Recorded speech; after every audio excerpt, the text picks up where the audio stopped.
These 5 things can kill or impact your bearded dragon's lifespan.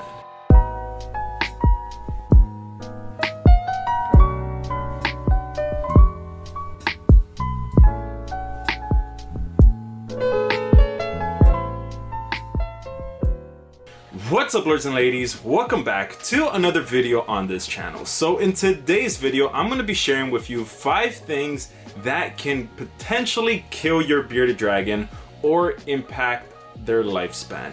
Now, I wanted to make this video to help anyone out there who is keeping a bearded dragon and wants their bearded dragon to live a long, fulfilled life. So hopefully you could avoid these things or correct them while you still can. So with that being said, let's get started with the video. So we all know that bearded dragons can live a pretty long life. The longest I've ever heard a bearded dragon live for, personally, is 20 years. But I'm sure if you Google long enough, you'll find some story of a bearded dragon living even longer. In fact, I'm kind of curious now to know how old your bearded dragon is, and if your bearded dragon is over 20, I don't know, I'll buy you a smoothie.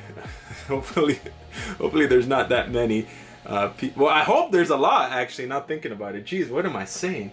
But the real question now comes down to, how can we keep our bearded dragons to live this long? Now, a lot is going to come into factor to get your bearded dragon to live this long. So the very first thing that we need to talk about is enclosure setup. Now, your enclosure setup is super important for your bearded dragon's longevity. If you're keeping your bearded dragon in a improper setup, there's not enough heat, there's not enough UVB, then your bearded dragon most likely is going to have a shorter life. Now, I've had the opportunity to be making these videos, and in making these videos, I've interacted with a lot of people and seen some really bad setups. I've seen some really good setups, but I've also seen a handful or a couple hands of really bad setups. And of course, I always taken the approach to help and guide and to give some pointers.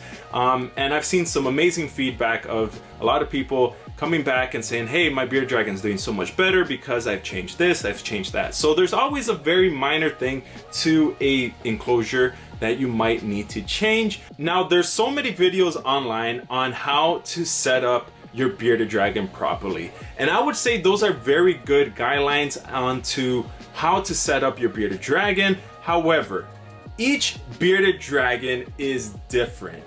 Every bearded dragon that I've owned, I've always had a different setup for them, for their own personality and their own needs. Some bearded dragons, they love to climb. Some bearded dragons will never climb a branch in their life, and that is important to know. Of course, you are not going to know immediately when you have your bearded dragon for the first couple weeks, but you eventually start learning some of the behaviors that your bearded dragon may display. For instance, if you have a really tall enclosure and your bearded dragon doesn't like to climb to get to the heat source, your bearded dragon is going to bask at the very bottom, where it might only be, you know, about 70, maybe even 80 degrees Fahrenheit, making it too cold for that bearded dragon. And your bearded dragon might not be able to digest its food properly with those temperatures. Now, that is just one example for an improper setup. Even though you were following the guidelines, you were giving it, you know, UVB, heat, a good size of an enclosure, a lot of things to climb on, if the bearded dragon doesn't like climbing, it is not going to use those branches. So you really need to customize the enclosure for your bearded dragon, especially as it gets older. You might notice your bearded dragon lounging around and not really using branches to climb, or you might actually see your bearded dragon climbing and getting way too close to the heat source, so you might have to adjust it and move it around. So you definitely need to pay attention to those things, especially when it comes to setting up your bearded dragon and setting up your bearded dragon to success. Yeah.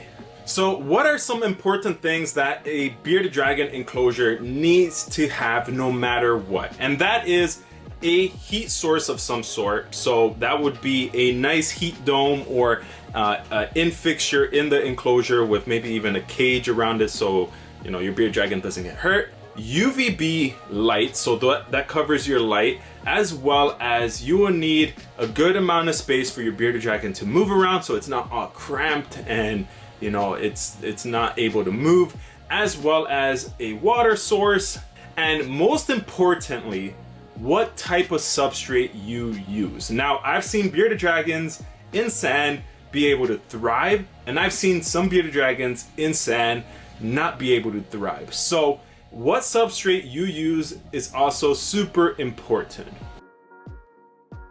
Now, the second thing that can potentially shorten your bearded dragon's life or even kill them is breeding, especially overbreeding. A bearded dragon, when they go into breeding mode or in that breeding process, they use a lot of energy, especially the females, in creating the eggs. When a bearded dragon is laying the eggs, they use a lot of energy just to dig as well as to bury, and during this time they might not even eat. So what you'll notice is a female right after is super skinny, super dehydrated, doesn't have enough energy, and if you can't get that bearded dragon to eat right away, it will die. So it's very important, anyone out there who is planning on breeding bearded dragons, to be responsible. Keeping bearded dragons is super fun. Breeding bearded dragons takes a lot of responsibility and knowledge. So if you have a male and a female bearded dragon and you just want to breed them just for fun because you think it's cool and you want to just see a bunch of babies, it might not be the time for you to do it because you are not prepared for it as of yet. You want to make sure that you have the proper connections to give each individual baby a proper home. And trust me, trying to rehome or sell 30 little baby bearded dragons is a lot of work. It takes a lot of dedication. And I truly feel there's enough bearded dragons already out there that need to be adopted or that are already on the market that people can buy. So if you are planning on breeding, make sure you are responsible, not only for the individual babies that are coming, but as well as for the male and the female that use a lot of energy to produce these babies. So the third thing that can kill your bearded dragon or even shorten its lifespan is the type of morph your bearded dragon is. Now, every bearded dragon is different, and every bearded dragon in each category will be different as well. But what I've noticed based off just keeping bearded dragons is that those normal, just classic bearded dragons, they tend to just live longer. One thing that I have noticed about genetics with bearded dragons is that the bigger the bearded dragon, not the larger and the chunkier, because we all love a chunky bearded dragon, but the bigger the bearded dragon is, the more dominant or the more docile it can be, but as well as the longer it lives. I've had some bearded dragons live a really long life, and they've always been the stronger, bigger bearded dragons that do so. So when purchasing a bearded dragon, either you get it from a breeder or a well-trusted source, ask for pictures of its parents and try to get one, you know, that you feel confident that is a good pick, and not just some random bearded dragon that you know, saw online for super cheap because some person's trying to get rid of it. There might be some complications for it, and you might not be prepared for that bearded dragon. Even though I do believe every bearded dragon deserves a good home, you definitely want to pick one that is suited best for you, and always go for a bearded dragon that looks really healthy. Now, the fourth thing that can potentially kill your bearded dragon or even shorten its life is drowning. Now, this is probably not something that most people will talk about, but it can happen. When giving a bearded dragon a bath, you'll often see your bearded dragon drinking water. And, you know, it's super cute. It's super cool to see your bearded dragon drinking water. But when they do so, you don't want to immediately just pick them up and start putting them on your shoulder and carrying them around the house, because they could potentially drown or swallow the water in the wrong tube and die that way.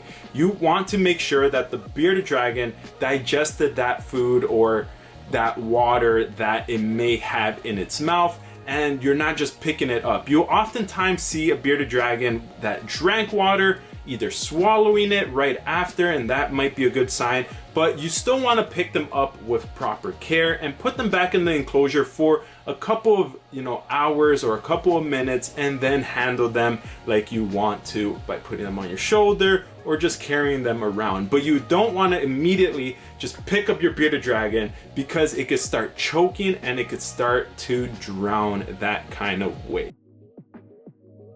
Now, the last thing that can cause your bearded dragon to die or even shorten its lifespan is diseases. Now, don't get me wrong, some, and I would say most bearded dragons out there are healthy and don't carry diseases, but unfortunately, sometimes you do run to cases where bearded dragons will have some sort of illness. Now, it's very important that when you first get your bearded dragon, you take them to the vet and just do your normal routine checkup to make sure your bearded dragon is actually healthy. The last thing you want to do is get a bearded dragon that may have illnesses and you just don't know until it's too late, because these bearded dragons and these reptiles are really good at hiding any form of disease that they may have until it's too late. But not only that, you also want to make sure that each time you clean your bearded dragon's enclosure that you sanitize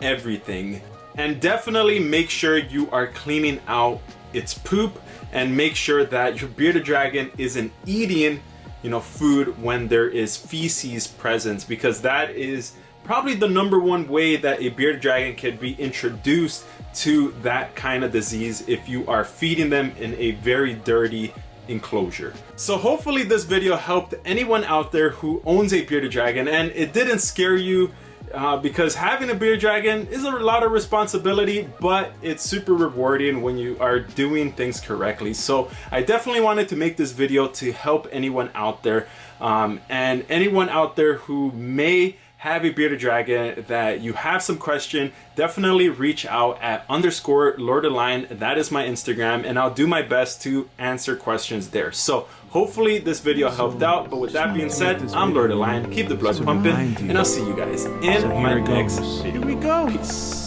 You gotta hit that notification, hit that notification, hit that notification button, baby. You gotta hit that notification, hit that notification, hit that notification button, baby. You gotta hit.